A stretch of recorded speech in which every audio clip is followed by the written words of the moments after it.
जो तू मेरा तो सब मेरा, फलक मेरा ज़मी मेरी। जो तू मेरा तो सब मेरा, फलक मेरा ज़मी मेरी। अगर एक तू न हो मेरी तो कोई शई नहीं मेरी। আল্লাহ যদি আমার হয়ে যান, এই পৃথিবী কার সৃষ্টি? এই কুল কায়নাত কার সৃষ্টি? জাহান্নাম কার সৃষ্টি? জান্নাত কার সৃষ্টি? সব কিছুই যদি আল্লাহর হয়, আমি যদি আল্লাহর হই, তো এই সব কিছু নিয়ে আমার টেনশন আছে? তু জন্নত রা বনে কা দে ওয়ামান বদরা বদো জখবর। तू जन्नत रा बने का दे वमन बदरा बदो जखबर के बस बाशद मोरा आजा तमन्ना विसाले तू। ओ मौला, আপনি নেককারকে জান্নাত দিবেন, বদকারকে জাহান্নাম দিবেন, এটা আপনার চিরাচরিত বিধান। ও মাওলা, জান্নাত এটা তো আপনার মাখলুক, জাহান্নাম এটাও আপনার মাখলুক, আমিও আপনার মাখলুক।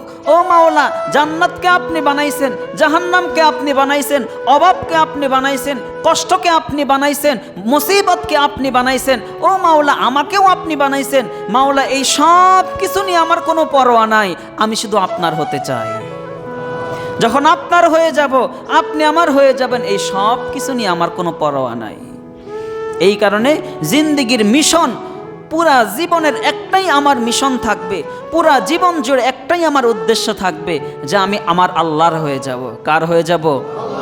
কার হব? আল্লাহর যদি হয়ে যাই তো কুল কায়নাত আমার হয়ে যাবে। সাইয়েদনা ওমর ফারুক রাদিয়াল্লাহু আনহু, মদিনার মধ্যে ভূমিকম্প শুরু হয়েছে, পাহাড়ের উপর দাঁড়িয়ে আছেন, পাহাড়ের মধ্যে ভূমিকম্প শুরু হয়েছে, জমিনের মদিনার মধ্যে ভূমিকম্প শুরু হয়েছে।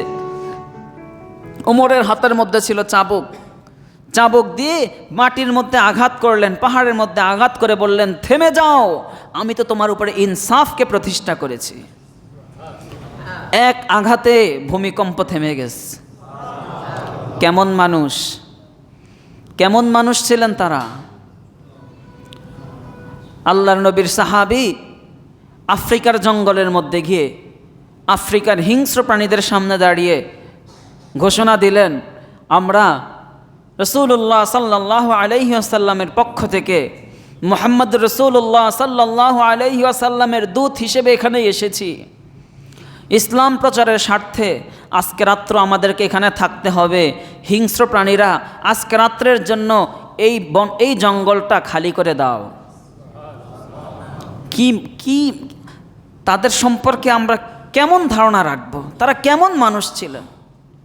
আমরা তো মশা তাড়ানোর জন্যই কত প্রযুক্তি ব্যবহার করি, একটা মশাকেও তো আমরা ঠেকাইতে পারি না, তারা আফ্রিকার জঙ্গলের হিংস্র প্রাণীকে ঠেকায় দেশে বাসন দিয়া।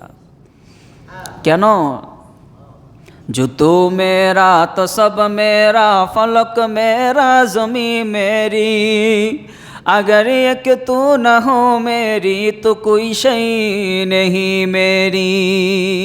আল্লাহর জন্য হয়ে গেছে তো কুল কায়নাত তাদের গোলামি করেছে। এই কারণে পুরা জিন্দেগির মধ্যে একটাই মিশন থাকবে, আমি কার হব? আল্লাহর হব। তা আল্লাহ রাব্বুল আলামিন আমাদেরকে দ্বিতীয় নেয়ামত দিয়েছেন ইস্তেগফার।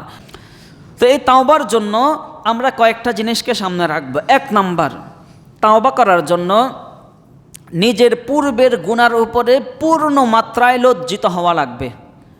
পূর্বের গুনার জন্য কি হতে হবে? লজ্জিত হওয়া লাগবে।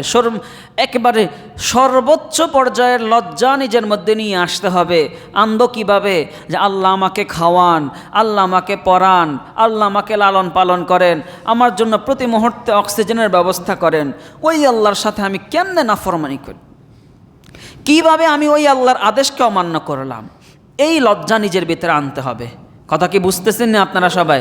তাহলে তাওবা করার জন্য সর্বপ্রথম শর্ত হলো নিজের মধ্যে লজ্জা আনতে হবে পূর্বের গুনার জন্য।